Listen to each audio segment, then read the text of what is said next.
Hi students, in today's lecture we are going to see board of director.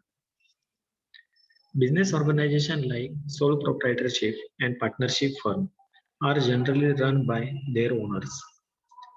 The management of such organization is comparatively easy because of its limited activity and moderate size.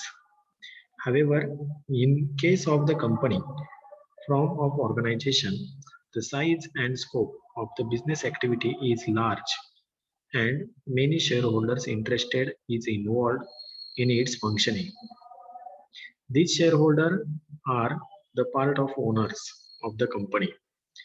However, it is a reality that cannot look after the management of the company as they are scattered and are not generally aware of all the management of the company.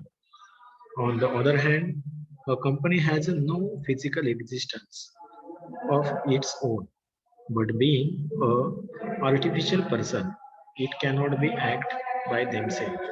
Hence, such organizations are required to be function through some human agencies. The person by whom the company act and by whom the business of company is carried on. The board of directors of a company shall be entitled to exercise all such powers and to do all such acts and things as the company is authorized to exercise and do provided that in the exercising such power or doing such act or thing the board shall be subject to the provision concerted in the in that behalf of this act or in the memorandum or articles or in any regulation not inconsistent therewith and duly made thereunder, including regulation made by the company in general meeting. Provided further that the board shall not be exercise any power or do any act or thing which is directed or required, whether under this act or by a memorandum or article of the company or otherwise to be exercised or done by the company in general meeting.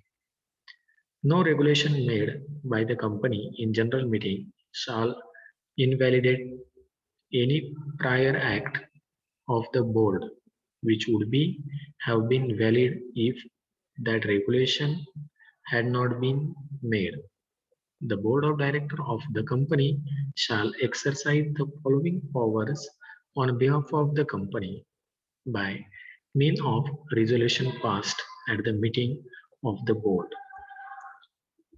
Power of directors. A company has to function through its director. The director of the company constitute the board. It is the articles of the company which grant powers to the director. The powers of management of all the activities of the company are vested in the board of director. The board of director is a supreme authority so far as the management of affairs of the company is concerned. Even the shareholder may not be a position in interferes in the power of the board. The board of director of a company can exercise all such power and do all such act which is the company is entitled to exercise and do. However, the board cannot be exercised certain powers which are in the fact to be exercised by the company in its general meeting. The director will have to enjoy their power by keeping themselves within the scope of the act and memorandum and article of the company. First power is make a call on shareholder.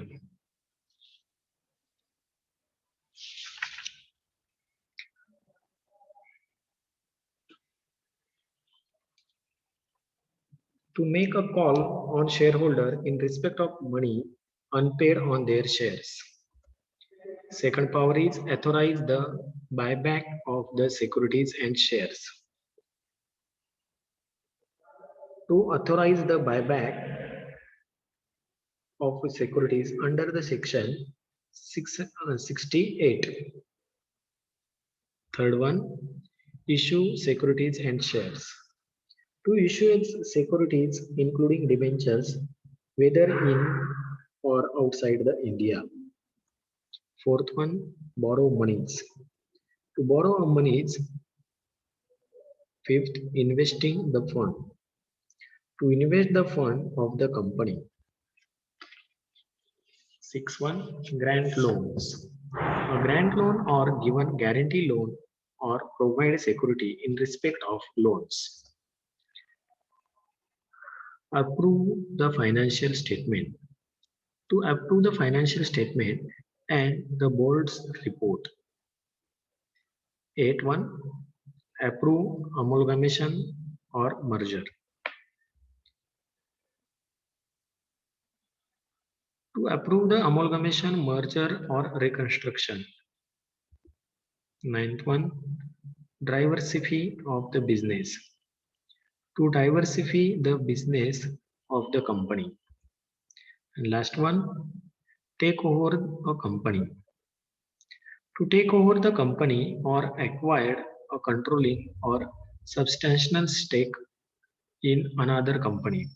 However, the board may be by a resolution passed at a meeting delegate any committee of director, the managing director, the manager, or any other principal officer of a company in the case of a branch office of the company, the principal officer of the branch office, the power specified in clauses 4 to 6 on such condition as they may specify.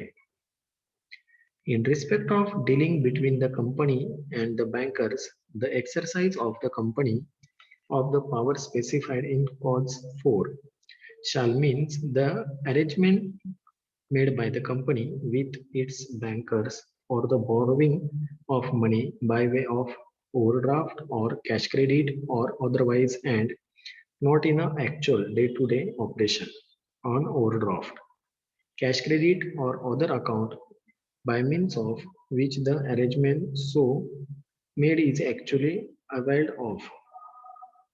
The above mentioned provision will not be affected in the right of the company in general meeting to impose restriction and condition on the exercise by the board of any of the power specified in this section.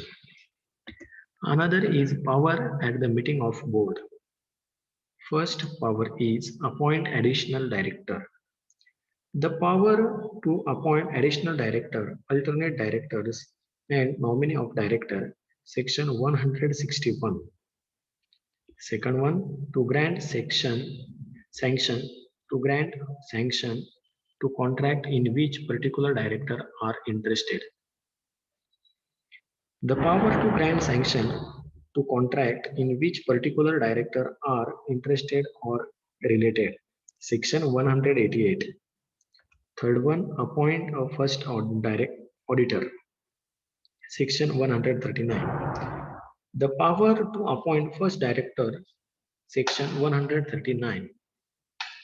Fourth one, the power to make political contribution. Section 182. Fifth, the power to appoint whole-time key managerial personnel such as managing director or manager, chief executive officer, company secretary, chief financial officer, if he already a managing director or manager or another company. Section 203. These are the power of director. Thank you.